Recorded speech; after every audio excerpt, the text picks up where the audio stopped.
Hello বন্ধুরা, কেমন আছো সবাই? আমি ভালো আছি। এসপি বেঙ্গল ব্লগ 666 চ্যানেলে সবাইকে স্বাগত জানাই। আবারও টক ঝাল মিষ্টি নতুন একটা ব্লগ নিয়ে চলে এসেছি আমি সোমা তোমাদের কাছে। আর আমার ভিডিও ভালো লাগলে লাইক কমেন্ট শেয়ার করতে ভুলো না, কেমন? তো চলো শুরু করি। শাশুড়ি মায়ের কত গুণ, তাই না? শাশুড়ি মা একাই 50টা লোকের রান্না করেছে। না 50টা না, 200 লোকের রান্না শাশুড়ি মা একা হাতে করেছে। বাড়ির কাজ করেছে, কাপড় কাচা, ঘর মোছা, বাসন ধোয়া, সব কাজ শাশুড়ি মা একাই করেছে, তাই না? আর বৌমা হলো বেগুন, কোনো গুণ নাই। 200 লোকের রান্না সে তো স্বপ্ন। করে বাপরে, বৌমা তো 2 লোকের রান্নাই করতে পারে না ভালো করে।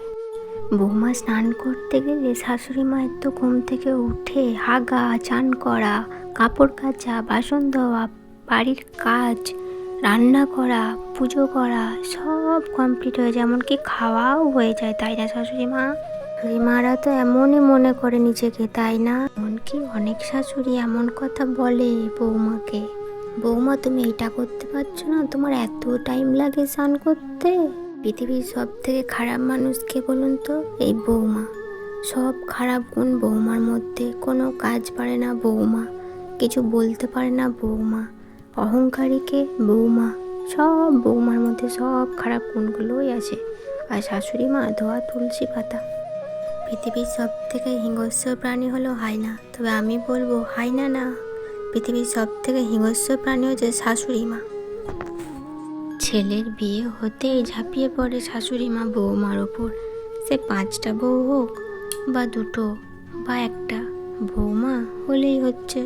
বৌমার পিণ্ডি চটকে রক্ত চুষে খেয়ে, বৌমার মাথা একদম খারাপ করে, বৌমার হাড়ে দুব্ব গজিয়ে তারপর শাশুড়ি মা বৌমাকে ছাড়বে। তাই বলি সমস্ত বৌমাকে, শাশুড়ি হইতে সাবধান। যমরাজকে বিশ্বাস করো, কিন্তু এই শাশুড়িকে কোনো দিন বিশ্বাস করো না। বিশ্বাস করেছ তো মরেছ, তখন পরে বলো না। শ্বশুরবাড়িতে এত নিয়ম কে বার করে বলো তো? এই শাশুড়ি মা।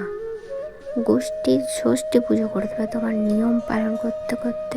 ওই বিয়ের সময় যে নিয়ম পালন করে না, সেখানেই তোমাকে বুঝিয়ে দেয় এই তো পা দিচ্ছ, দাঁড়াও আরও নিয়ম তোমার রেডি করছি। তো বন্ধুরা, এখানেই শেষ করছি ভিডিওটা। ভালো থেকো, সুস্থ থেকো, কেমন হয়েছে জানিও।